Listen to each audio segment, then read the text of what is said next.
tayo ay iisa. At ito ang nais ng Panginoon na patuloy tayong magkaisa, isang layunin. Ano ba ang layunin natin, church? No? To make Jesus known, no? Throughout the earth. To make the gospel, no? Spread the gospel, to share the gospel. That is our great commission. Amen. Huwag nating kalilimutan yung ating priority. No? Top priority ang Panginoon. Amen. So sa umagang ito, kapatid, ang ating tatalakayin is all about the potter and the clay. Amen. Do we believe that God is the potter and we are the clay? Amen. Na siya yung talagang humubog sa atin. Amen. Tinawag tayo ng Panginoon. We are called to live a holy life. Amen. And we are to live a holy life. Yun ang sabi ng Panginoon. Because He is the potter and we are the clay. Kung wala ang potter, kung clay lang, no, walang huhubog dyan. Amen. Apart from Him, we can do nothing. Amen. Wala tayong magagawa. At nakaka-bless yung shinare kanina ni Tita, ni Ninang, Helen. Amen. Yun nga, huwag tayong matakot. Amen. Sapagkat ang magpapalayo or yung potter, siya nga may hawak sa atin. He will uphold us wherever we go. Amen. So, salamat sa Panginoon. Amen. At sabi dito sa Jeremiah chapter 18, let's open our Bible. Jeremiah 18, verse 1 to 4. Sinabi sa akin ni Yahweh, magpunta ka sa bahay ng magpapalayo, at may ipapahayag ako sa iyo. Kaya nagpunta naman ako at dinatnan ko ang magpapalayo sa kanyang gawaan. Kapag ang ginagawa niyang palayo ay nasira, hinahalo niyang muli ang putik at hinuhugisan ng panibago. Amen. So ito po literally yung ginagawa ng magpapalayo. Amen? So, hinuhugisan niya yung palayo sa kung anong gusto niyang hugis. Amen? At kung ito ay, ang sabi sa verse 4, ay nasira, no? Hindi niya hahayaan na masira lang yun. Huhugisan niya ng panibago. Amen. Amen. Ganun tayo kamahal ng Panginoon. Amen? A lot of chances na yung binibigay sa atin ng Panginoon. Amen. Sa kabila ng ating mga iniquities, transgressions, no? Ay patuloy pa rin tayong hinuhubog ng Panginoon. Hindi siya tumitigil. Ang sabi nga ni Apostle Paul, ang sinimulan ng Diyos sa buhay mo ay siya rin yung tatapos. Amen. Hindi siya titigil hanggat hindi natatapos or hindi nangyayari yung kalooban niya sa buhay mo. Amen. Naalala niyo ba si Jonah? Yes. Amen. Inutusan siya pumuntang Ninive. Ayaw ni Jonah. May nagawa ba si Jonah? Wala. Hindi siya tinigilan ng Panginoon. Ganun din sa atin dahil ganun tayo kamahal ng Panginoon. Amen. It's unconditional love. He is the potter and we are the clay. Amen? At ang sabi pa sa next verse, no? How does God mold us? Paano ba tayo hinuhubog ng Panginoon? Amen? Paano tayo hinuhugisan ng Panginoon? Amen? At sabi dito sa God uses His Word. Sabihin natin, His Word, no? His Holy Spirit, circumstances, people, and time. Now, so ilan lang po ito sa mga pangunahing mga paraan ng Diyos upang tayo ay hubugin. Amen. Sapagkat, alam niyo po ba kapatid, minsan hindi tayo magamit ng Panginoon. Alam niyo po ba kung bakit? Kasi hindi pa tayo ganun kahubog. Amen.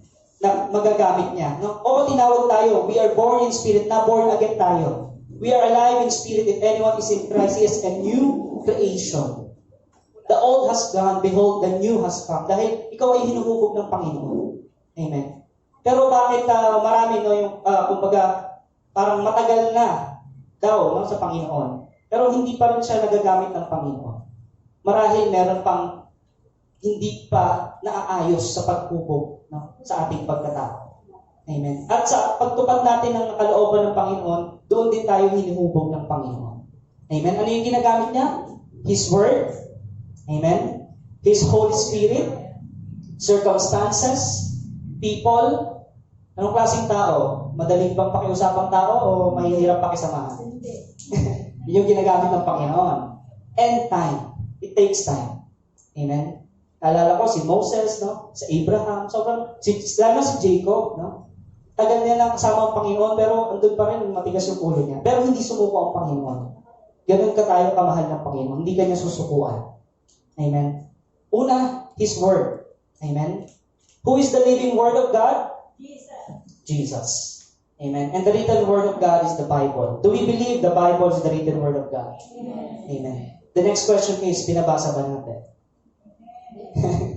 Maraming Kristiyano, maraming tao. Yes, we believe, brother. No? Ang Biblia ay salita ng Diyos. Nakapaloob doon ang salita ng Diyos. Pero bakit marami nakatago lang? Nakatago lang sa cabinet, no? Nakatago lang, inaalikabok na, sobrang tagal. Amen. Hindi pa binubuksan. Amen. So, napakahalaga po ng salita ng Diyos. No? Ito yung pinakauna, no? Na paraan ng Diyos upang tayo hubugin. Nangungusap ang Diyos sa pamamagitan ng kanyang salita. Noong unang panahon ng mga propeta, nangungusap ang Diyos. Amen. Sa pamamagitan ng mga propeta. Sa panahon natin ngayon ay sa pamamagitan ng kanyang salita. No? Sa pamamagitan ng Panginoong Kristo. Through the Holy Spirit. Amen. Ang sabi sa Romans 12:2, sabi ng salita ng Diyos, huwag kayong makiayon sa takbo ng mundong ito. Amen. Sa halip, hayaan ninyong baguhin or sa ibang sinonimo ay hubugin. Amen. Ng Diyos ang inyong pag-iisip. Amen. Upang maunawaan ninyo ang kanyang kalooban. Sa gayon, magagawa ninyo kung ano ang mabuti, kalugod-lugod, at ganap na kalooban ng Diyos. Ano po yung first step na nakita natin dito? Hallelujah. Huwag tayong makiayon sa takbo ng sanlibutan. Amen. Huwag tayong makiayon dun sa mga makasinglibutang bagay na ginagawa. Amen. Kundi tumuon tayo sa salita ng Diyos kung ano yung kalooban niya. Ang sabi, sa halip, no, hayaan ninyong baguhin ng Diyos. Let God be God of your life. Amen. Hindi lang tuwing Sunday mo siya, Diyos. Amen. Every day of your life, hinuhubog ka, day by day. Grace by grace. Amen. God is working in your life. Amen. Kaya sabi, hayaan natin siya. Na huwag natin pangunahan ng Diyos. Huwag tayong magdesisyon ng, kumbaga, karaka-raka. Konsulta mo natin sa Diyos. Amen. Sabi dito, upang maunawaan ninyo, no? Pag hinayaan mo ang Diyos na maghari sa iyo, pag hinayaan mo ang Diyos na magbago ng isip mo, makakaroon ka ng pangunawa. Amen. Sino nakaranas dito na yung mga sitwasyon niya na unawaan niya dahil inuna niya ang Diyos? Amen. Hallelujah. It's proven talaga. No? Kaya sabi, at sa gayon, magagawa ninyo. Doon, pag nagkaroon ka na ng pangunawa, magagawa mo yung pinapagawa ng Diyos sa iyo. Una, nagsisimula yan, mabago yung isip mo. No? Huwag kang umayon sa takbo ng sanlibutan. Huwag kang magpa-influensya sa kung sino. No? Ang dapat na itanim mo sa puso mo ay ang salita ng Diyos, hindi ang salita ng tao. Amen. Kaya magagawa natin, kung tayo yung mayroong renewing of the mind, magagawa natin ang kalooban ng Diyos at siyang huhubog sa atin.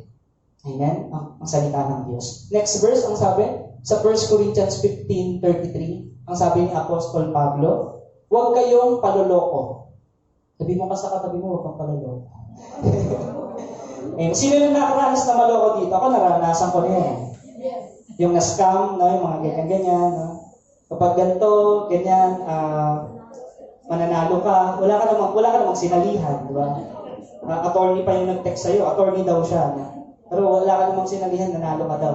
No? Marami nang naloko dyan, marami nang nalinlang, no? Dahil umaayon sa takbo ng sanlibutan.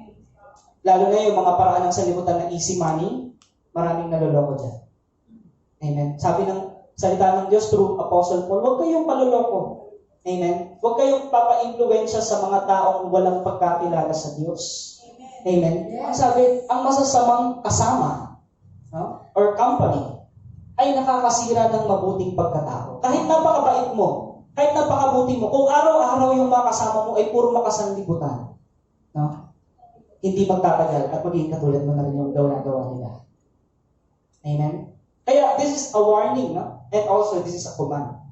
Amen. Do not be deceived. Amen. Bad company corrupts good moral. Amen. At kapag ganun ang nangyari, hinubog ka ng sanlibutan. Amen. Ikaw ngayon ay makasanlibutan sapagkat nahubog ka sa pamamagitan ng mga bagay sa sanlibutan. Amen. Pero hindi yun ang nais ng Panginoon. Amen. Ang nais ng Panginoon, ikaw ay pagpalain. Amen. Ang nais ng Panginoon, ikaw ay palakasin. Ang nais ng Panginoon, ialis yung takot mo, ialis yung pangamba mo. Yun ang nais ng Panginoon. Amen. Yung character natin mahubog. Nang sabihin, magamit ka ng Panginoon bilang buhay na patotoo. Una, from Jerusalem, sino yung symbolic na yun? Sa pamilya mo. Amen. Kapitbahay mo. Amen. God is molding our character. Napakahalaga ng ating character. Kapatid. Amen. At anong sabi dito sa next verse? Magandang tayo'y tinatanggap ng pusong may unawa. Sa Proverbs 10, beginning at 8, verse 10 9, no? Sabi, magandang tayo'y tinatanggap ng pusong may unawa. No? Ngunit kapahamakan ang wakas ng mangmang na masalita. Amen? Ang namumuhay ng tapat ay pinaghaharian ng kapayapaan. Ngunit ang may likong landas ay malalantad balang araw. Amen? Sabi ng salita ng Panginoon, or maririnig natin madalas, no? Walang lihim na hindi mabubunyan. All will be exposed to the light. Amen. Amen? Kasi yung darkness, it's just the absence of light. Amen? Pero yung, ang sabi dito, paghaharian ng kapayapaan, no? Yung namumuhay ng tapat ka sa Panginoon, no? Aminin natin yung mga pagkakamali natin sa Panginoon, yung pagkakulang natin sa mga tao. Amen? Upang sa gayon pagharian tayo ng Diyos, yung kapayapaan niya, na siyang huhubog din sa atin. Amen?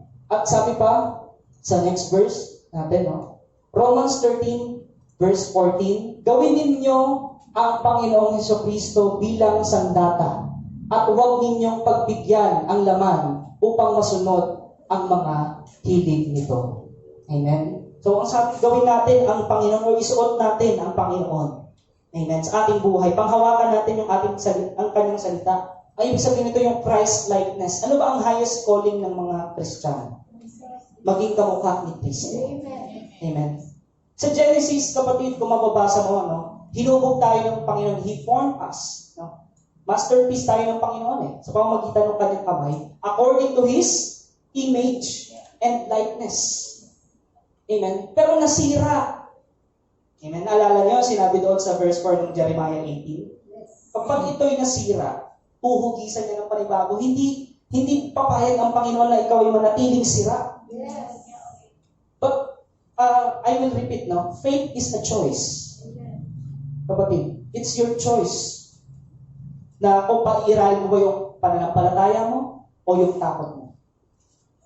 Amen. Hahayaan mo ba ang Diyos na maghari sa iyo o hahayaan mo ang sarili o hilig ng laman mo ang maghari sa iyo? Amen. God wants to mold you. God wants to use you for His divine purpose. Amen? Kaya sabi, paano natin hindi mapibigyan yung mga gawa ng laman, no, na tinutokso ni Satanas? Ang Panginoong Jesus ang ating maging sandata. Amen? Ang kanyang salita. Yung Christ-likeness. Sa John 17, verse 17, ang sabi dito, ibukod mo sila para sa iyo sa pamamagitan ng katotohanan. Or sa English, sabi, sanctify them by the truth. Your word is truth. Amen. Walang ibang katotohanan, no? Yung pinaka-standard of truth is the word of God.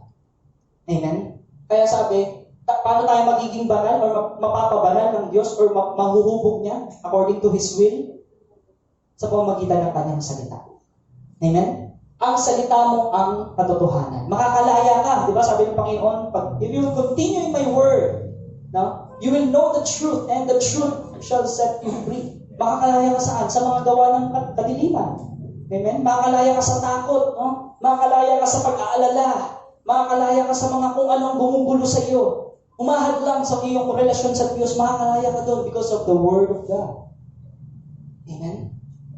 Sabi pa sa 2 Timothy 3:16, ang gamit ng salita ng Diyos, sabi dito, ang lahat ng kasulatan ay kinasihan ng Diyos or inspired by God or God-breathed. Amen? Sa ibang translation. At kapakinabangan sa pagtuturo. Amen? Ito dapat tinuturo, no? Ilang beses ko narinig din kay Pastor, dapat maging curriculum ng Biblia sa school.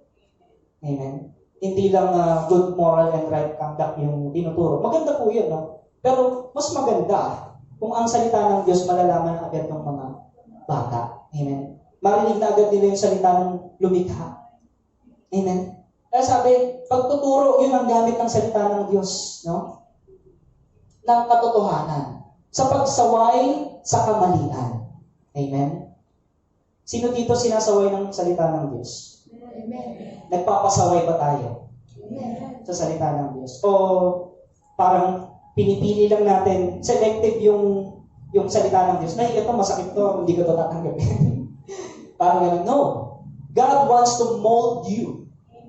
Amen. Masakit man yan, kapatid, no? Para sa ikabubuti mo yan, mahal ka ng Diyos. Amen. Pagsaway sa kamalian, sa pagtutuwid sa likong gawain. No? Salita ng Diyos, doon mo malalaman mali pala yung ginagawa ko. Lord, teach me. Lord, have your way in my life, Panginoon. Amen. Mold me, Panginoon. Because He is the potter and we are the clay. Amen. Sa pagsasanay para sa matuwid na pamumuhay. Amen. Matuwid na pamumuhay. Ano yung ating basis para sa pagsasanay ng matuwid na pamumuhay? Walang iba kundi ang salita ng Diyos. Amen. Hindi tayo pinabayaan ng Panginoon na parang manghula lang tayo kung ano yung paano tayo mamuhay. No. Pinadala niya, no? Una yung mga propeta at pinadala niya ang kanyang bugtong na anak ng Panginoong Kristo. No? Upang tayo una tubusin sa ating mga kasalanan. Amen. At siya'y muling nabuhay. Amen. At tayo muli rin nabuhay kasama niyang nabuhay. Amen. Buhay saan? Sa Espiritu. Kung buhay ang iyong Espiritu, kapatid, no? Hindi pwedeng hindi ka mauhaw eh. Amen. Hindi pwedeng hindi ka kumain eh. Kapatid, ilang beses ka kumakain sa isang araw? 3 times, 4 times, 5 times. Amen. In your spiritual life, ilang beses ka kumakain? Once a week. Aba, mamamatay ka. Pag once a week ka lang kumain. Manghihina ka. Amen. Kaya nga, yung iba, no, sinasabi, matagal na sa Panginoon. Oo, lumaki ka sa simbahan or panambahan, pero hindi ka lumaki sa pagkakilala sa Panginoon. Don't just grow in church, grow in Christ. Amen? Dahil doon tayo hinuhubog. Kaya nga sabi ni Apostle Paul, we have the mind of Christ because of His Word. And through the Holy Spirit as well. Amen? Sabi sa 2 Timothy chapter 2, verse 21, ang sino mang lumalayo sa kasamaan ay katulad ng sisidlang nakatangi. Maganda, no? Magandang lalagyan. Natatangi kasi lumalayo ka, alam mo yung Word of God. Eh. Malinis at karapat dapat gamitin ng may-ari para sa lahat ng mabubuting gawain. Sino gustong magamit dito ng Panginoon? Hallelujah. Ang sabi doon, yung lumalayo doon sa mga ipinapalayo sa iyo ng Diyos. Amen? Ikaw ay natatanging sisidlan. Kung baga sa kitchen nyo or sa bahay nyo, talagang iniingat-ingatan mo itong gamit na ito. Amen? Dahil kagamit-gamit ito sa iyong tahanan. Amen? At gayon din sa iglesia ng Diyos. Amen? Iniingat-ingatan tayo ng Panginoon. Ikaw ay isang mahalagang sisidlan na nais gamitin ng may-ari para sa lahat ng mabubuting gawain. Amen? Sabi pa doon, naalala ko Ephesians, no? Sabi, He created us, amen, upang lakaran yung mga inihanda nung una ng Diyos na mga mabubuting gawa. Doon tayo lumakad. E paano natin lalakaran yan? Through the Word of God. Amen? At sabi, kaya nga iwasan mo ang masasamang hilig ng kabataan. Amen? Ano ba yung mga masasamang hilig ng kabataan? Kahit mga katandaan. Amen? Siyempre, andun na yun rin yung character. Amen? Yung mga pagsasalita. Amen? Kasi from the abundance of the heart, the mouth speak, no? So, dapat tayo ay nagiging magandang halimbawa, no? Lalo sa mga kabataan. At kahit kanino. Amen? Sinabi ito, sa halip pagsikapan mong maging matuwid. Sikap. No? Hindi sinabing pilitin mo. No? Ibig sabihin yung magsikap ka by the power of the Holy Spirit. Lagi kang nagpapatulong sa Diyos. Huwag mong kayanin na mag-isa ka. Hindi mo kaya. Sabi mo sa katabi mo, hindi mo kaya. Hindi mo kaya. Pero pagkasama mo sa Diyos, sabihin mo, kaya mo. Yes. Amen? Bakit? Yung kapangyarihan ng Panginoon ay, unlimited yan eh. No? Hindi mo yung masusukat eh. No? Yung mga imposible, nagiging posible. Because nothing is impossible with our God. Hallelujah. Amen? That's the power of God.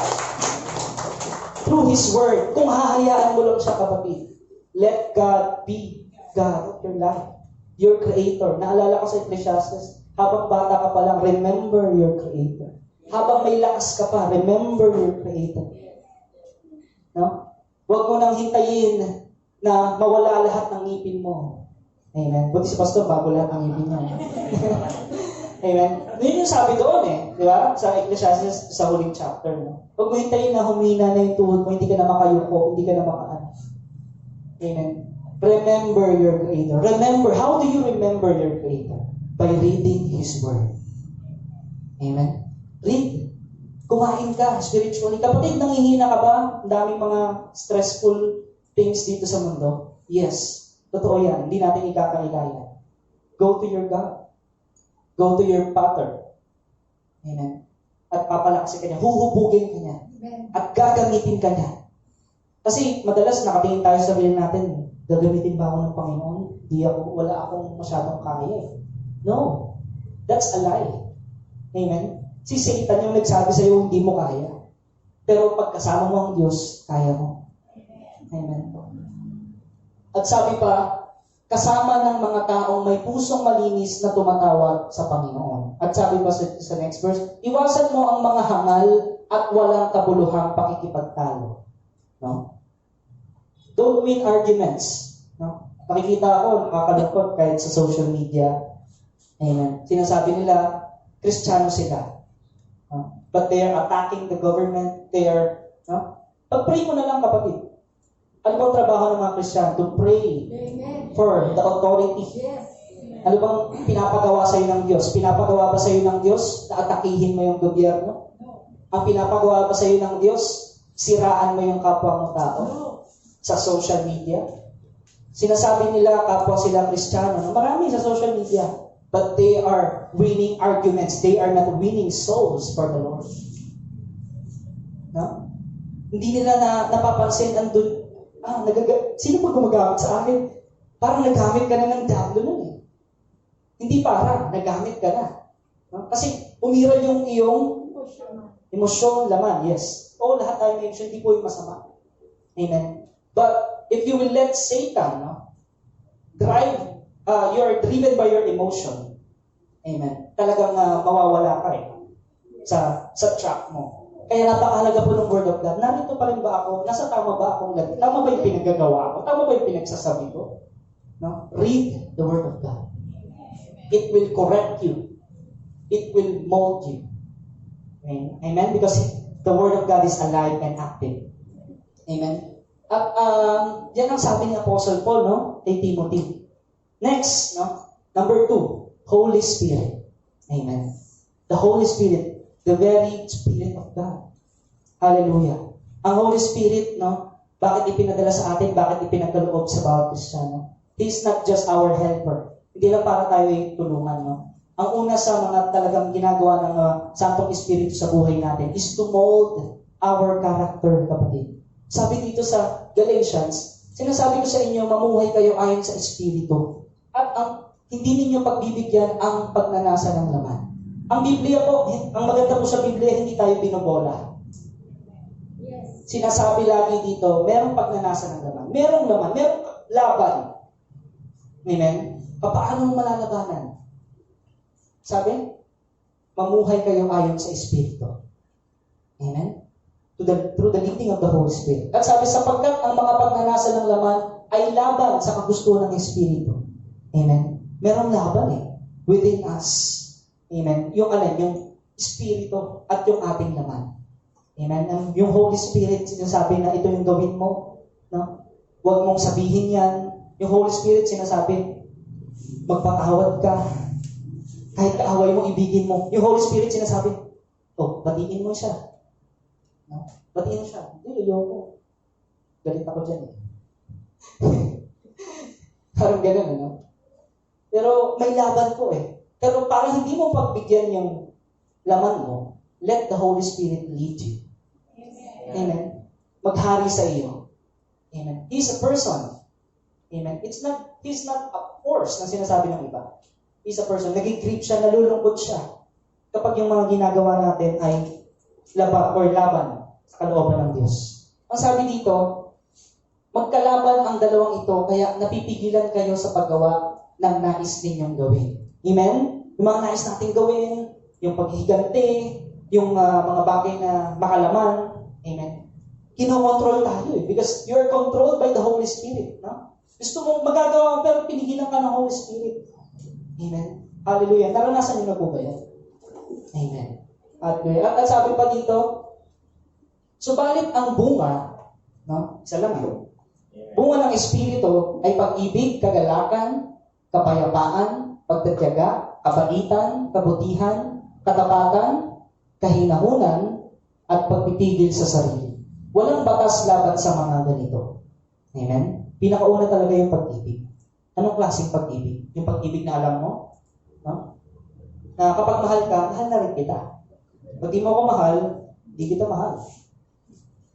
Ganun po ba yan? No. Tayo ba, ang katotohanan po, hindi naman talaga natin unang minahal ng Panginoon. Mahal mo lang yung sarili mo. Amen. Mahal lang natin yung kung sino yung nagmamahal sa atin. Pero ang Diyos, diba, kaaway tayo ng Diyos, inibig tayo ng Diyos.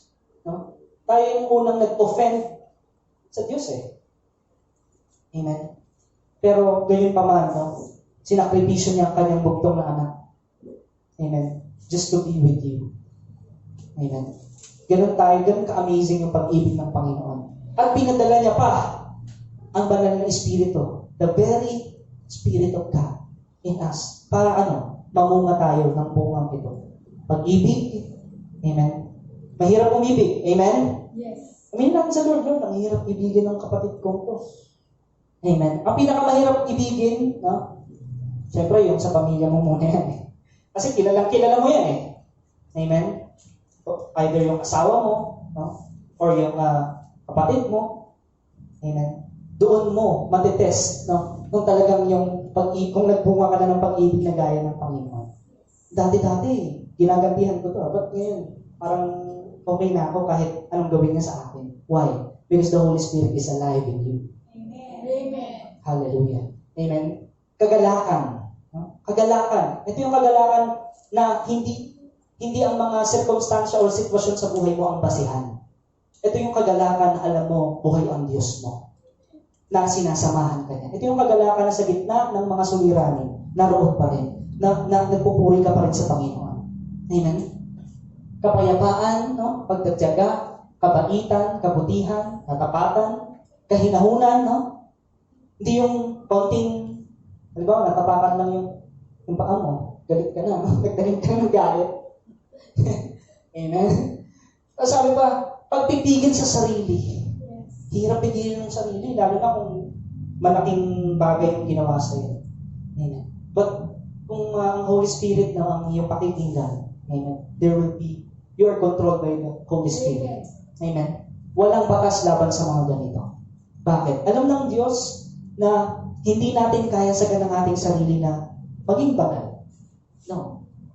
That's why, kaya nga Holy Spirit. For you to be holy. For you to live a holy life. Because we are called to live a holy life. No? Not just to enjoy life. Amen. At ano pang sabi? Through the Holy Spirit. Huwag kayong maglalasing. Ang paglalasing, ito hindi lang tumutukoy sa alak. Pwedeng lasing ka sa mga bagay sa mundo. Amen. Anumang bisyo. Amen.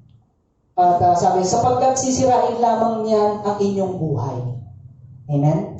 Sa halip ay dapat kayong mapuspos ng Espiritu.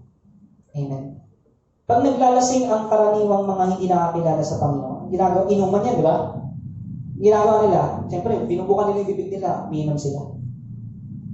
Sa mga Kristiyano, in spirit kayo din. Ibuka mo yung bibig mo. Praise God. Glory to God. I will trust in Thee. Amen. And you will be filled with the Holy Spirit and binuka mo yung bibig mo. Amen. Confess that Jesus is Lord and you shall be saved. Amen.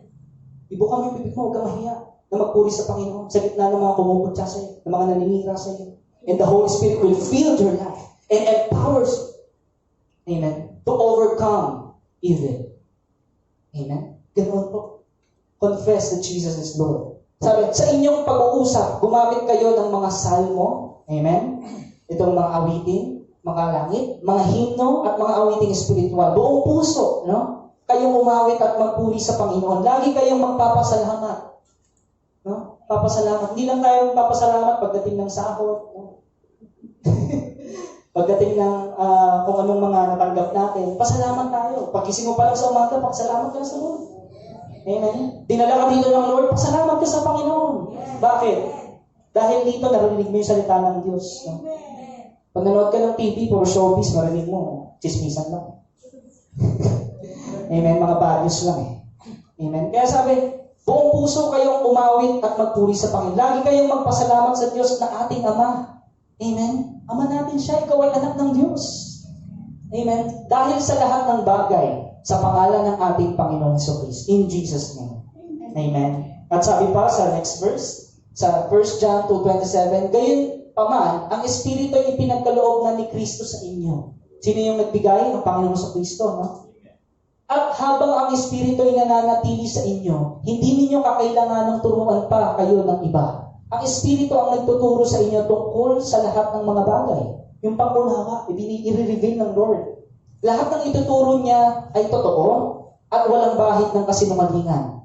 At tulad ng itinuro ng Espiritu, manatili kayo kay Kristo. Amen. Sa panahon po ng ating Panginoong Kristo, no, maraming naka-witness ng kanyang himala. Maraming naka-experience ng healing, deliverance. Amen? Nabasa niyo ba yun? Amen? Napakain, 5,000, higit pa. Pero iilan lang yung nanatili sa Panginoon. Amen? Sa 10 ketongin, ilan yung bumalik? Isa lang. Siya lang yung huhubugin. Siya lang yung magagamit ng Lord. Amen? Ganoon po yung percentage dito sa ating dito sa sanlibutan ito. Amen? Ang karaniwang tao, no, they are just after the blessing. They are just after dun sa kung anong maibibigay ng Diyos. Amen. At pag nakuha na nila yun, alis na sila. Hindi sila nananatili sa Panginoon. At dahil hindi sila nananatili sa Panginoon, wala pa rin silang pangunawa. Ganun pa rin. Amen. Nais na Panginoon, hubugin ka. Magkaroon ka ng pangunawa. Makilala mo siya. Yung kalooban niya ay maipahayag sa iyo. Amen. Yun ang nais ng Panginoon. At mangyayari lang yun kung ikaw ay mananatili sa Kanya. Amen. Mananatili ka sa Kanya kahit na anong mga bagay na dinaranas mo. Mananatili ka sa Kanya at hindi ka nakatingin sa tao. No? Ayoko na umaten sa church niya kasi pinagchichismisan lang ako niya. No. Hindi ka naman umaten para sa kanila. Pumunta ka dyan para sa Diyos. Amen. Yun po ang nais ng Panginoon. Manatili tayo. Because pag hindi ka nanatili, paano ka hubugin ng Panginoon? Amen. Mananatili kang kumbaga, wala kang hugis eh. Amen. Hindi ka rin magagamit ng Panginoon. So, nais ng Lord na tayo hubugin through the Holy Spirit. Una, through His Word. Pangalawa, through the Holy Spirit. Next, circumstances. Mga sitwasyon sa buhay natin. Kapatid, anong sitwasyon mo ngayon? Amen. It's between you and God. God knows your situation. God knows our hearts. Amen. At isa sa mga ginagamit ng Lord upang turuan ka, upang ituwid ka, upang hubugin ka, ay ang mga sirkumstansya sa buhay mo. Amen. Amen. Nangungusap siya, no? Through those circumstances na ating naranasan at nararanasan. No? Because character is influenced and developed by our choices. Naalala niyo yung bayang Israel? Gano'n sila katagal sa wilderness? Tagal. 40 years. Pero kung tutusin, napakalapit lang ng promise land. Bakit nagtagal sila doon? Nagtigay sa ulo eh. Ayaw magpahubog sa Panginoon eh. Reklamo ng reklamo. Kasalanan mo to, Moses. Kasalanan mo to, Aaron. Pastor, kasalanan mo to. Kaya nagkaganito ang buhay ko, kasalanan mo. Parang ganyan, sinisip pa eh, no? Kaya nagtatagal ka dun sa sitwasyon mo eh. Why?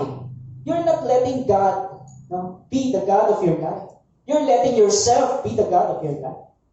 Amen? Tigas sa ulo, ayaw makinig sa pastor, ayaw makinig sa sinasabi ng salita ng Diyos. That's why, na nandun ka pa rin sa sitwasyon mo. Amen? Parang exam yan eh. Di mo yun naipasa, diyan ka pa rin. Amen? Yes. At sabi niya sa unang verse, ngunit ipinasiya ni Daniel na hindi niya durungisan ang kanyang sarili sa pamamagitan ng mga pagkain at alak na galing sa hari. No? Nung sinakop siya, nung nandun siya sa Persia, no? Kaya nakausap niya kay Espenas na huwag silang pakainin at painumin ng mga iyon. No? Katulad ni Daniel, no? Talagang hindi pa sa Persia, sa Babylon, no? The godly choice, yung choice ni Daniel, no? Hindi siya, umiwas siya doon sa mga pinapaiwas ng Panginoon. Amen? Godly choice was an important step in formulating an unassailable integrity in the young man's life. No? Yun yung character. Influences by our choices. No? Yung character natin nahuhubog sa mga ating pagpili kung ano yung mga ginagawa natin. Amen. Kung pinili mo na hindi sundin ng Panginoon, amen, hindi ka mahuhubog according to the will of God. Amen. Alam mo ba kapatid, may magandang plano sa iyong Diyos. Amen. Lahat, sa ating lahat, may magandang. Bakit marami hindi nararanasan, no, yung plano ng Diyos? Bakit? Bakit tayo may sarili tayong plano? Pinangungunahan natin ng Diyos. Amen. Pero hindi pa rin tumitigil ang Diyos. Naalala niyo sa verse 4 ng chapter 18 ng Jeremiah? Kapag nakita niyang nasira yun, bakit sino sumira? Sarili mo. Wala tayong ibang dapat sisihin, kundi ang mga sarili natin. Amen. Itong pandemic na ito, diba, sisihan, this is the consequences ng mga pinagagawa ng tao. Mga nangyayari sa mundo, this is the choice, no, na ginawa ng mga tao. Nais ba ito ng Panginoon? Ayaw ito ng Panginoon. Pero bakit inalaw niya? For us to teach, no? For Him to teach us a lesson. Amen. Pero si Daniel nanatili siyang tapat sa Panginoon. At sabi dito sa next verse, sa Proverbs 11, verse 3, ang tuntunin ng matuwid ay katapatan. Amen. At sabi pa sa Proverbs 10:9, ang namumuhay ng tapat ay pinaghaharian ng kapayapaan. Ngunit ang may likong landas ay malalantad balang araw. Pero nakita niyo po yung faithfulness ni Daniel, kahit unfair yung buhay sa kanya, kasi naging eunuch siya, ginawa siyang eunuch. Ano yung eunuch? Yung tagabantay doon sa mga babae sa oracle. Amen. Kinapon si Daniel, inalis yung kanyang organ. Amen. But, nanatili siyang faithful sa Panginoon. Amen. At anong binigay sa kanya ng Panginoon? Favor. Amen. Ganoon katapat si Daniel. Yung ganoon yung character ni Daniel. Bakit? Hinubog siya ng Diyos. Hindi siya nagpa-influence doon sa mga tao sa paligid niya, kundi ang Diyos ang humubog sa pagkatao niya. Amen? Yung character niya. It is the Lord's purpose to develop character within us. The crucible for silver and the furnace for gold. Sabi sa Proverbs 17 verse 3. Dinadalisay sa apoy ang ginto at pilak. Amen? Ngunit sa puso ng tao'y si Yahweh ang sumisiyasa. Sino nakakaalam ng puso natin? Ang Diyos. Yung tunay na pagkatao natin, yung tunay na karakter natin. Pwede tayo magtago sa tao. God sees everything. Amen? Sabi, godly character is the result of the Holy Spirit's work of sanctification. Hayaan natin ang banal na Espiritu ang siyang magsabi sa atin kung anong dapat gawin o hindi dapat gawin. Character in the believer is a consistent manifestation of Jesus in his life. It is the purity of the heart that God gives becoming purity in action. Amen? Yung mga kilos natin, yung mga salita natin, malalaman mo ang isang tao, no? Makikilala mo ang isang tao sa kanyang salita at sa kanyang action. Amen? If he is led by the Holy Spirit or if he is led by his own flesh. Amen. We also rejoice in our sufferings, no? Yung circumstance. Sabi dito sa Romans 5, verse 3. Hindi lamang iyan, ikinagagalak din natin ang mga kahirapang ating tinitiis. Pero pagtitiis, kapatid. But the good news is, it's just temporary. The good news is, God is molding you through that circumstance. Amen. Dahil alam natin ito ay nagbubunga ng pagtatyaga. Kaya pala inaalaw ng Diyos yung mga bagay, sitwasyon, circumstansya sa buhay natin for us to be, sa English niyan is yung matyaga, perseverance, no? Suffering produces perseverance, and perseverance produces character. Amen? Sabi diyan, at ang pagtatyaga ay nagbubunga ng mabuting pagkatao. Amen? Tingnan niyo yung mga spoiled na bata. Maganda ugali, hindi? Hindi, bakit? Easy-easy lang eh. Walang pagtitiis. Walang pagtatyaga. Spoon feed. No? Tinuturuan mo ang bata, hindi ayon sa kalooban ng Panginoon. Amen? Sabi pa nga sa Proverbs, no? Paintindi mo sa bata, no? Kapag pinalo mo siya, paintindi mo yung kung ano yung mali niya. Amen? Teach yung mga children the way they should go. Amen? At sabi dito, pag may tiyaga, no, magbubunga ng mabuting pagkatao, at ang mabuting pagkatao ay nagbubunga ng pag-asa. Amen? Napansin niyo yung mga taong talagang grabe yung dinanas sa buhay. Talagang ano yan eh. Yung film, yung character niya. Amen. Dahil marami na siyang naranasan. At dahil inalaw ng Diyos na maranasan niya to mold His faith, to mold His character, to use Him in every way. Amen. Kaya sabi, the Lord is pleased when His children grow in character. Nalulugod ang Diyos kapag naipasa mo ang exam. Amen. Pag naipasa mo ang pagsubok na ibinigay niya sa iyo. Kapatid, huwag lang ang mga pagpapala o mga blessing na tinatawag yung pasalamatan natin sa Panginoon. Pasalamatan mo yung pagsubok na binigay sa iyo. Amen. Para sa ikabubuti mo rin yan. At ng pamilya mo. No? Pagsubok po meron po kasing mga bagay. Iba po yung pagsubok sa tayo yung mismo gumawa ng problema. Iba yung consequences sa trials. Amen? Huwag natin mapagkamalan yan. Pero minsan, ginagamit din ng Lord yung consequences na itinanim mo, na inaanin mo ngayon, to teach you a lesson. To mold your character. And for you to have a living hope. Magbunga ng pag-asa. Amen? Yun po ang pangatlong bagay na ginagamit ng Lord to mold your character. Verse 4, no? Number 4. Anong ginagamit niya para i-mold yung ating character? People. Ano ba to? Easy people or difficult people? Amen. Sino yung difficult people? Sabihin mo ako. Ay, hindi ako difficult people. Madali ako makisama. Oy, hindi denial ka pa eh. Amen. Amen. Difficult people, ginagamit sa atin ng Panginoon. No? Yung mahirap pakisamahan, mahirap umintindi. Mahirap unawain. Amen. Ginagamit yun minsan sa atin ng Panginoon to mold our character. Yes. Para yung pasensya natin, humaba yung pasensya natin. Amen. Amen. Ako po, may yun yung inaano sa akin ng Panginoon eh. Yung patience ko. Kasi ako minsan, kapag hindi niya naiintindihan, nagagalit agad ako eh. Ilang beses mo na sinabi, hindi niya pa naiintindihan. Amen. So parang andun yung pasensya mo. Pero God is working in my life. Praise God. Amen. Hallelujah. Amen. At sabi sa Matthew chapter 22, verse 37, sumagot si Jesus, ibigin mo ang Panginoon mong Diyos ng buong puso, buong kaluluwa, buong pag-iisip. Ito ang pinakamahalagang utos. Amen? Ito naman ang pangalawa, ibigin mo ang iyong kapwa gaya ng pag-ibig mo sa iyong sarili. Sa dalawang utos na ito, nakasalalay ang buong kautusan ni Moses at ng katuruan ng mga propeta. Amen? Pag-ibig sa Diyos at pag-ibig sa kapwa. Amen? Hindi mo masasabing mahal mo ang Diyos kung wala kang pag-ibig sa kapwa. Yes. Amen. How do we show love for God? Amen? By loving our neighbor as we love ourselves.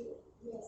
Amen? Ganun po ang utos ng Panginoon. The more you know and trust God, the more you learn to love difficult people. Habang nakikilala at nakikilala mo ang Diyos, natututo ka na mahalin ang mga difficult people. Bakit? Dahil minahal ka nga ng Diyos kahit difficult people. Amen. Kaya doon po tayo matututo. Yung pag-ibig sa Diyos, una, at matututo tayong umibig sa ating kapwa. Bakit? Kasi ibinuhos ng Diyos yung pag-ibig niya eh. Pag ibinuhos ng Diyos yung pag-ibig niya sa iyo, mag-aapaw yan eh. At yung pag-ibig ng Diyos na naibuhos sa iyo, maita-transfer mo sa iba. Through actions. Through your verbal. No? Yung sinasabi mo. At sinasabi, Matthew 5:23. Kaya kung mag-aalay ka ng handog sa dambana para sa Diyos at naalala mong may sama ng loob sa iyo ang iyong kapatid, may kasamaan ka ng loob. No? Iwan mo muna ang iyong handog at sa harap ng dambana at makipagkasundo ka sa Kanya. Pagkatapos, magbalik ka at maghandog sa Diyos. Sino nagsabi nito? Ang Panginoon Jesus mismo. Kahit anong offering mo pa sa Panginoon. No? Kahit anong mga pagpupuri mo sa Panginoon or offering mo sa Panginoon, kung meron kang kasama ng loob, hindi mo pa siya pinapatawad, hindi yun naabot sa Kanya. Amen. Nung panahon na ito, nung panahon ng Panginoon Jesus, napakalayo nung kanilang lugar ng pagtitipon Amen. Pag naalala mo, may kapatid ka palang nakasamaan ng loob. No? Ilang araw ka na naglakad? Mga 1 linggo. Diba? Babalik ka ngayon. 1 linggo ka ulit maglalakad para makipag-ayos sa Kanya. Amen? Ganoon po yun. Utos ng Panginoon. Amen? Dahil hindi matatanggap ang handog mo kung meron ka pang hindi napapatawad. Yes. Hindi matatanggap ang panalangin mo. Amen? Kung meron ka pang kasamaan ng loob or samaan ng loob. At lang yun Hindi po masamang magalit. Sabi sa Biblia. Pero huwag mong itanim ang galit. Huwag mong pagulubugin ang araw na ikaw ay galit. Amen. Paano mangyayari yun? You confess to God. Lord, teach me. Lord, give me the strength, Lord. Nakausapin siya. To forgive Him. Amen. Magpatawad kayo sa isa't isa, gaya ng pagpapatawad ng Diyos sa atin. Yun ang sabi ng Lord. Nang sabihin yung ating offering sa Kanya, ay talagang patanggap-tanggap. Fix relationship before offering at the altar. Matthew 5 verse 44. Ito ba ang isa? Ngunit ito naman ang sinasabi ko, ibigin ninyo ang inyong mga kaaway. Amen? At ipanalangin ninyo ang mga umuusig sa inyo, upang kayo ay maging tunay na mga anak ng inyong Ama na nasa langit, sapagkat pinasisikat niya ang araw sa mabubuti din sa masasama, at nagpapaulan siya sa mga matuwid at sa mga di matuwid. Amen? Ibigin mo. Anong ginagamit ng Diyos for to mold our character? People. Hindi lang people, your enemy. Hirap, Lord. Amen? Ibigin ko yung kaaway ko. Sama niyang ginawa sa akin Amen? Sinaraan ako sa social media. Amen? Sinaraan ako kay ganito. Sinabi niya, ganoon. Kahit totoo yun, dapat hindi niya sinabi. Amen? Pero ang sabi ng Panginoon, ibigin mo. Paano mong pag-ibig yun? Hindi mo yun na yung pag-ibig. Pag-ibig na ng Diyos yun. Ang pinapairal mo kasi kapatid, yung alam mong pag-ibig sa sarili mo. Ang sinasabi nito ng Panginoon Kristo, kaya niya pinapaibig yung kaaway dahil yung pag-ibig niya ang iyong gawin. Klaseng pag-ibig sa iyong apo. Amen? Kaya sabi, love your enemies. Sabihin mo sa katabi mo, I love you. Love you. Hindi ko sinabi, enemy mo yan Sabihin mo lang, I love you lang. Okay. Mahal tayo ng Panginoon. Amen. God poured out His Spirit. God poured out His love for us. Through actions, ginawa ng Panginoon. Gawin natin yung part natin. Amen. Panghuli, panglima. Panglima na. Yes, panglima na. Time. Oras. It takes time para mahubog tayo ng Panginoon. Yung iba, madali lang mahubog ng Panginoon. Bakit? Submissive Yung iba matitigas ang ulo, yan. Tatagal yan. Gaya ng mga taga-Israel ng panahon ni Moses. Baka magtagal ka ng 4 years sa Panginoon, kapatid, hindi ka pa rin mahubog. Amen? Si Jacob, 20 years niya nakasama ang Panginoon. Hindi pa rin. Pero nung 20th year na yun, yung perfect timing ng Panginoon, God wrestled with Jacob. Amen? At anong ginawa ng Lord? Pinilay niya yung pinakamalaking muscle ng tao. Yung dito, banda. Amen? And Jacob is limping, At hindi niya binitawan ng Panginoon. Lord, hindi kita bibitawan. Bless me, Lord, bless me. Hindi sumuko si Jacob. Pero anong sabi ng Panginoon? Anong pangalan mo? Hindi niya masabi yung pangalan niya Anong pagkatao mo? Ano ba ibig sabihin ng Jacob? Schemer, grabber, manluloko, manlilinlang. Hindi mabanggit ni Jacob yung pangalan niya. Amen. Bakit Jacob yung pangalan niya? Kasi kambal niya si Esau, di ba? Kukunin na, papanganak na yung asawa ni Isaac. Amen. Ginrab ni Jacob, gusto niya siya yung mauna na lumabas. Kaya ang pangalan niya Jacob. Amen. That's trivia from the Bible. So, ganoon yung nangyari. Pero, biniless siya ng Panginoon. And you no longer be called Jacob. You are now Israel. Prince of God. The one who wrestles with God. Ano ibig sabihin yung hindi ka sumuko sa Panginoon? Amen. Hanggat hindi ka pinagpalat ng Panginoon. Hindi mo siya, nanatili ka sa Panginoon. Amen. Halimbawa sa prayer, hanggat hindi mo na-receive yung revelation from God, huwag kang tumigil sa panalangin, kapatid. Marami, no, katulad ng patotoo ni Pastor, hindi siya tinitigilan ng kaibigan niya hanggat hindi siya nakakilala sa Panginoon. Umabot ng ilang taon. Praise God, nakakilala siya sa Panginoon. Maraming ganun tao, inabot pa ng 10 years, 20 years, no? Huwag ka lang tumigil. Huwag mong bitawan sa panalangin. It will take time. Amen. Ganyan din, yung character natin, it will take time. But if you are submissive sa Panginoon, lagi kang magsasabi, papasakot ka sa Kanya. No? Madali lang yan. Amen. Hindi yan tatagal. And God will bless you. Amen. Hindi na tatagal ng 20 years gaya kay Jacob. He will bless you. Basta umamin ka sa Panginoon. Pinapaamin ka ng Panginoon eh. Sabihin mo yung pangalan mo. What is your name? Ano yung pagkatao mo? Ano yung pagkakamali mo? Sino ka ba? Aminin mo sa Panginoon. At pag inamin mo yan sa Panginoon, He will bless you. At He will change your name. Ang pangalan mo na, nagbawa ko hindi na din, no? Iba na yung pangalan ko na nakasulat doon.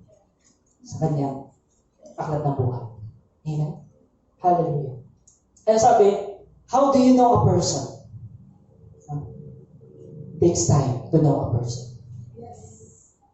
Relationship? Amen? Gaano kayo katagal magkakilala? Amen? Gaano mo siya kakilala? Amen? Minsan nga kahit talagang matagal na kayong magkakilala, hindi mo pa rin siya kilala. Bakit? Hindi siya nagpapakilala.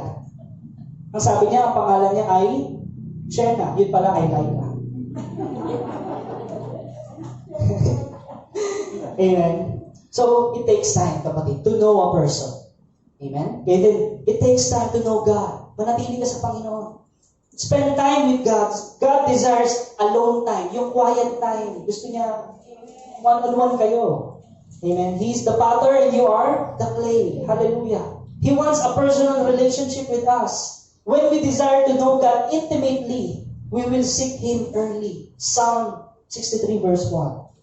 O Diyos, Ikaw ang aking Diyos na lagi kong hinahanap. Umaga pa lang, naghahanap ka na sa Panginoon. Amen. Papasalamat ka sa. Ang uhaw ko ay kaluluwa ay tanging Ikaw nga ang hangad. Para akong tuyong lupa na tubig ang siyang lunas. Amen? Kaya sabi, and spend time with God. We will be like Mary. Hindi ito si Mary na ina ng Panginoon Jesus sa pagkatao. Ito yung kapatid ni Martha. Anong pinagkaiba ni Mary tsaka ni Martha? Si Martha, busy.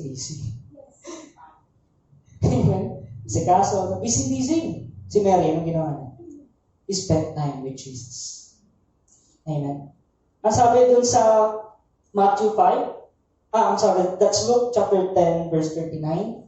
May kapatid siyang si Maria na naupo sa may paanan ng Panginoon upang makinig sa kanyang tinuturo, sa kanyang sinasabi, sa kanyang salita. Si Mary nag-spend time siya sa Diyos. Hindi lang siya nag-pay attention sa Panginoon, but he spent time para sa Lord. Kapatid, ilang oras ka ginagamit mo para sa Panginoon? Amen? Kaya ka nga may pagdududa pa sa Lord eh. Kaya ka nga marami pang takot sa buhay mo at pag-aalala. Why? You're not spending more time with God. You're spending your time, no? Sa sarili mo, sa anumang bagay sa mundo. That's why you have anxiety. Amen. But if you spend time more with God, tignan niyo si Martha. Wala siyang oras sa Panginoon. Busy siya kung ano yung ginagawa niyang mga aktibidades. Hindi niya narinig yung turo ng Panginoon. Amen. At Ganoon ang nangyari. No? Mas naging kinalugdan ng Panginoon si Mary because he spent time to hear God's word. We will hunger and thirst for righteousness, no? And we will be filled. Sino uhaw dito? Amen. Sa Panginoon. Amen. You will be filled.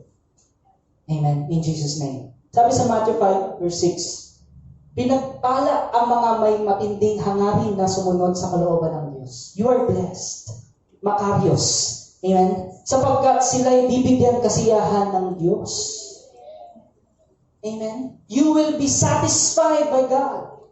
Amen. Bakit? Dahil ikaw ay sumunod. Una, nakinig ka sa Kanya at sinunod mo ang Kanyang kalooban. Anong sunod? Pagpapala. Satisfaction. No? Kagalakan. Magbubunga ng kahinahunan. Pagpipigil sa sarili. And you will experience God's power in your life. God's miracle in your life. Yung sitwasyon mo, parang nung nangyari sa sitwasyon ng bayan ni Israel, God, hahatiin niya yung dagat, yung Red Sea mo. Kapatid, ano yung Red Sea mo? Ano yung malaking hadlang sa buhay mo na hindi ka makadaan, hindi ka makausap? No? Ikaw ang nakakaalam niyan, kapatid. It's between you and the Lord. The question is, do you have time for God? Amen? Kaya sabi, to rely on Jesus as our vine, we will need to be directly, intimately connected to Him. Amen? He's the vine, we are the branches. And through the vine, connected to other branches. So we are linked directly to Christ and therefore share in a community. We spend time alone with God and incorporate worship for the best nourishment. No? Dumulusog, lumalagok tayo sa pananampalataya if we will spend time more with God. In worship, no? Ito, corporate worship. No? Kaya sabi, without time alone with God, we will find needs unmet. Yung mga pangangailangan mo, parang laging kulang. Why? Wala kang oras sa Panginoon. Kahit parang ginawa mo ng lahat para maging sapat yung pangangailangan mo, parang kulang pa rin. Why? Because you lack time for God. Pero yung pag marami kang oras sa Panginoon, sa panalangin, sa pagpupuri, pagsamba sa Panginoon, kahit akala mo kulang, aba, sapat pala. Why? Because God is telling you, my grace is sufficient for you. Amen. God will satisfy your needs. Hallelujah. Amen. We will not truly know the abundance of life if we will not spend time with God.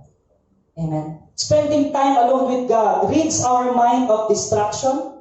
Amen. Ito yun kapag nag-spend time ka sa Lord, amen, in worship, in prayer, amen, mawawala yung mga distractions sa buhay, may mga gugulo sa isip, mawawala yan. Hindi ko sinabing na-solve na, pero mawawala yan because the peace of God that surpasses all understanding will guard your heart and mind in Christ Jesus. Amen? Kaya sabi, abiding in His Word, no, we enjoy the intimacy to which He calls us and come to truly know Him. Because life here on earth is short. May ilang ang buhay, kapatid. Amen? We got to spend time with God in prayer to make right choices. Kaya mali-mali yung choice mo sa buhay. Mali-mali yung diskarte natin minsan. Alam mo kung bakit? Dahil wala ka ng oras para sa Panginoon. Amen. Yung mga unnecessary pain, yung mga unnecessary na mga nadadanas natin na mga consequences na ginagawa natin, no? Na dapat hindi natin dinanas. Bakit nangyayari yun? Because we lack time for God. Kaya napakahalaga ng time to mold our character, no? For us to have the right choices. Kaya sabi, character is influenced and developed by our choices. Paano nade-develop yung character? By your choice. Spend time with God or spend time with the world. Spend time with yourself or spend time with God. Amen? To mold your character. Amen? Kaya sabi, why is it life is equals time? Kapatid, life and time, no? Equal yun. Bakit? Because you run out of money or friends, you're still okay. Amen? But you run out of time means you are finished. Amen? Kaya life and time, that's equal. Yes. Mawalan ka ng pera, kaibigan, you're still okay. But if you're running out of your time, wala na. Nasa huli ang pagsisisi. Amen? Kaya sabi, what did you do when you were young? Ano bang pinagagawa mo nung ikaw ay bata pa? Amen? Anong ginawa mo? Amen? What do you do with your time? Saan mo ginugugol ang oras mo? Doon nahuhubog ang karakter mo. Kung puro ka online games, ang lahat ng masasabi mo ay yung mga sinasabi doon sa online games. Smash them! Mga ganun, no? May natawag mga bata. Allied, ano yan? Deploy. Kasi online games. Puro ka nandun, no? Pero if you will spend time with God, in His Word, no? Ang lagi masasabi mo, kahit na ikaw ay nahihirapan, thank you, Lord. Praise God. Because I know, no, that you are with me. You will never leave me nor forsake me. And at the end of the day, it's all about the will of God. 2 Corinthians 3:18, dito na po tatapusin. Sabi, at ngayong naalis na ang talukbong, o yung mga hadlang, kapatid, nagniningning sa ating mga mukha ang kaluwalhatian ng Panginoon. At ang kaluwalhatian iyan na nagmumula sa Panginoon, na siyang Espiritu, ang siyang magbabago sa atin mula sa isang antas ng kaluwalhatian hanggang tayo'y maging kalarawan niya. Amen. If you will behold God, the beauty of His holiness, if you will spend time more with God, magiging kamukha mo siya. Christ-likeness. Amen. Ganoon po eh. Mula sa unang antas, babe ka, Christian. Amen. Lumipas sa maraming taon, babe ka pa rin. Iyakin ka pa rin. Hindi masamang umiyak sa Panginoon, pero ibig sabihin yun sa mga problema. No? Yung pag-iyak sa Panginoon, iba yun, no? Yung talagang pag-ibig natin sa Panginoon. Pero yung konting, parang sumusuko ka na kaagad, because you're still babe. Bakit? Wala kang oras sa Panginoon eh. Hindi ka nagmamature. But if you are mature, no? Palalayasin mo yan. You can move mountains. You can say to this mountain, punta sa dagat, in Jesus' name. Hallelujah. You are strong. Why? Because your character is molded by the Father. Amen. Hallelujah. Kaya sabi, ang siyang magbabago, sino? Ang Diyos. Kung ikaw lang ay may oras sa Kanya, maraming oras sa Kanya, magiging kalarawan mo siya. Kung lagi kang nakatutok sa problema mo, mukha mo ay problemado. Kung lagi kang nakatutok sa pera mo, magiging kamukha mo yung pera mo. Amen? Pero kung lagi kang nakatutok sa Diyos, magiging kamukha mo si Kristo. Palakpakan natin ang Panginoon. Jesus! In Jesus' name! Hallelujah! God, ang sinasabi natin lagi, Lord, I love to be in your presence. Pero alam mo sinasabi ng Diyos, no, I love to be in your presence. Gusto ng Diyos yung presensya mo kaysa sa gusto mo yung presensya niya. Gusto ng Diyos lagi makipag-banding sa iyo. Gusto ng Diyos lagi mo siyang kinakausap. Pero wala kang oras sa Kanya. But now, kapatid, no? God is telling you just like Jacob, no? What is your name? Sino ka? Ano ang pagkatao mo? And right now, we will pray and we will admit to the Lord, Lord, this is my weakness. Lord, this is my struggle. Lord, ito ang kasalanan ko sa iyo, Lord.